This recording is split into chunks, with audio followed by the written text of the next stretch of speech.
छत्तीसगढ़ के स्कूल शिक्षा विभाग द्वारा किए जा रहे युक्तियुक्तकरण ने शिक्षकों को कोर्ट का दरवाजा खटखटाने के लिए मजबूर कर दिया है। ये मामला छत्तीसगढ़ के बिलासपुर हाई कोर्ट तक पहुंच गया है। जी हां, छत्तीसगढ़ विद्यालयीन कर्मचारी संघ के प्रदेश अध्यक्ष समेत 34 शिक्षकों ने युक्तियुक्तकरण के काउंसलिंग में नियमों के उल्लंघन का हवाला देते हुए राज्य सरकार को चुनौती दी है। जी हां, छत्तीसगढ़ विद्यालयीन कर्मचारी संघ के प्रदेश अध्यक्ष समेत 34 शिक्षकों ने युक्तियुक्तकरण के काउंसलिंग में नियमों के उल्लंघन का हवाला देते हुए राज्य सरकार को चुनौती दी है। अब सवाल उठता है कि आखिरकार जो शिक्षक खुद पूरे प्रदेश में शिक्षा प्रदान करते हैं, जिनसे ज्ञान प्राप्त कर व्यक्ति वकील, जज, डॉक्टर बनते हैं, वही शिक्षक अब खुद कोर्ट के शरण में पहुंच चुके हैं। तो चलिए आपको बताते हैं इस मामले से जुड़ी पूरी कहानी। दरअसल प्रदेश में स्कूलों और शिक्षकों के युक्तियुक्तकरण को लेकर 2 अगस्त 2024 में एक आदेश जारी हुआ था, लेकिन वो आदेश सिर्फ एक कागजी फरमान बनकर रह गया, क्योंकि तब प्रदेश भर के शिक्षकों ने इस आदेश का जमकर विरोध किया था, जिसके बाद शासन इस पर अमल नहीं कर पाई। लेकिन नया साल आया और नए साल के साथ शासन का एक फरमान भी। साल तो बदला लेकिन मुद्दा नहीं बदला। मुद्दा अब भी वही है, युक्तियुक्तकरण। 25 अप्रैल 2025 को फिर नया आदेश जारी किया गया और इस आदेश में भी शिक्षकों के द्वारा कई खामियां गिनाई जा रही हैं। इसके बाद प्रदेश भर के कई जिलों में इसका पुरजोर विरोध भी हुआ, धरना प्रदर्शन दिए गए, सरकार को अल्टीमेटम भी दिया गया। इन सब के बावजूद स्कूल शिक्षा विभाग नहीं रुका और प्रदेश भर में 10,000 से ज्यादा स्कूलों में युक्तियुक्तकरण की प्रक्रिया की शुरुआत कर दी गई।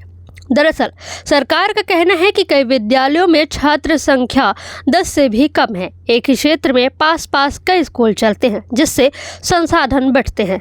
इससे छात्रों को स्मार्ट क्लास, लाइब्रेरी और प्रयोगशाला जैसी सुविधाएं मिलेंगी और शिक्षकों की नियुक्ति और निगरानी प्रभावी होगी।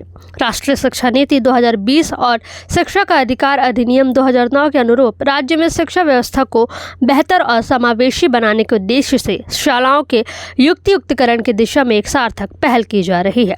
राज्य सरकार का कहना है कि राज्य के कुल 10,463 स्कूलों में सिर्फ 166 स्कूलों का समायोजन होगा। इन 166 स्कूलों में से ग्रामीण इलाके के 133 स्कूल ऐसे हैं जिसमें छात्रों की संख्या 10 से कम है और 1 किलोमीटर के अंदर में दूसरा स्कूल संचालित है। इसी तरह शहरी क्षेत्र में 33 स्कूल ऐसे हैं जिसमें दर्ज संख्या 30 से कम है और 500 मीटर के दायरे में दूसरा स्कूल संचालित है।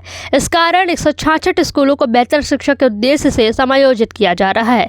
इससे किसी भी स्थिति में बच्चों की पढ़ाई प्रभावित नहीं होगी। शेष 10,297 स्कूल पूरी तरह से चालू रहेंगे। उनमें केवल प्रशासनिक और शैक्षणिक स्तर पर आवश्यक समायोजन किया जा रहा है। स्कूल भवनों का उपयोग पहले की तरह ही जारी रहेगा और जहां आवश्यकता होगी वहां शिक्षक भी उपलब्ध रहेंगे। स्कूलों का समायोजन और बंद होना अलग चीज है। समायोजन का अर्थ है पास के स्कूलों को एकीकृत कर बेहतर संसाधनों का उपयोग करना।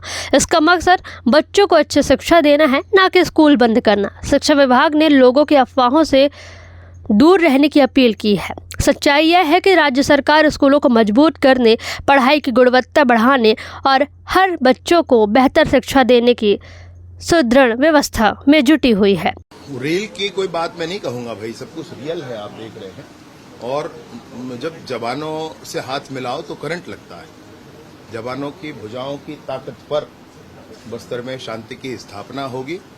जवानों के शौर्य के आधार पर ही, जवानों के उत्साह के आधार पर ही बस्तर में लाल आतंक समाप्त होगा। इस युक्तियुक्तकरण में तो सब बढ़िया है, तो फिर विरोध क्यों हो रहा है और ये मामला हाईकोर्ट तक कैसे पहुंच गया? दरअसल छत्तीसगढ़ विद्यालयीन कर्मचारी संघ के प्रदेश अध्यक्ष संजय कुमार तिवारी और पाटन ब्लॉक व दुर्ग के 34 शिक्षकों ने हाईकोर्ट में दायर याचिका में कहा है कि नए आदेश के तहत प्राइमरी स्कूल, मिडिल स्कूल में मर्ज हो रहा है, तो प्राइमरी का प्रधान पाठक अब सहायक शिक्षक बन जाएगा। इसी तरह जिन स्थानों पर हायर सेकेंडरी के साथ ही मिडिल स्कूल भी है, तो वो मर्ज होने के बाद वहाँ हेड मास्टर फिर से शिक्षक बन जाएगा।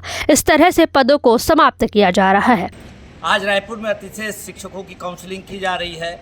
अलग अलग 3 स्थानों में काउंसलिंग की जा रही है और सभी जगहों से गड़बड़ी की शिकायत मिल रही है, मनमानी की शिकायत मिल रही है और पारदर्शिता का अभाव है। अभी हम जो है पंडित जवाहरलाल नेहरू ऑडिटोरियम जो है उसमें अधिकारियों से मिले और अपनी बात रखी कि 2008 के सेटअप के अनुसार ही काउंसलिंग किया जाना चाहिए और काउंसलिंग में किसी भी प्रकार की गड़बड़ी नहीं होना चाहिए। जैसा कि आप सभी जानते हैं कि छत्तीसगढ़ शैक्षिक साझा मंच की एक ही मांग है कि 2008 के सेटअप के अनुसार ही पूरे प्रदेश में जो है युक्तियुक्तिकरण किया जाए और सेटअप के साथ कोई छेड़छाड़ नहीं होना चाहिए। लेकिन उसके बाद में भी राज्य शासन अड़ी हुई है और पूरे प्रदेश में सभी जगह कोई छत्तीसगढ़ का कोई ऐसा जिला नहीं है जहां पर हमारे साथियों को द्वारा विरोध प्रदर्शन नहीं किया जा रहा है और बहुत सारे जगहों में काउंसलिंग का भी बहिष्कार किया गया है। बहुत सारी जगह जो ऐसी है जहां पर काउंसलिंग को भी स्थगित किया गया है और जिस तरीके से राज्य शासन जो है अड़ियल रवैया अपना रही है, पुलिस बल प्रयोग करके हमारे साथियों को जो है वो काउंसलिंग कराया जा रहा है, जिससे पूरे प्रदेश के शिक्षक काफ़ी नाराज हैं।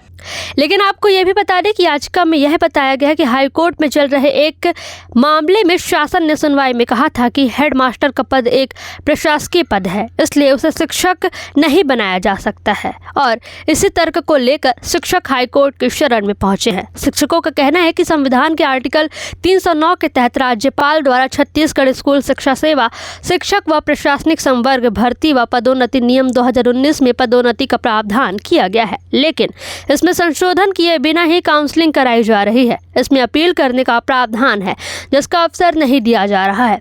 इस प्रक्रिया में कलेक्टर को नोडल ऑफिसर बनाया गया है, जबकि उसे लेक्चरर के लिए कोई क्षेत्राधिकार ही नहीं है।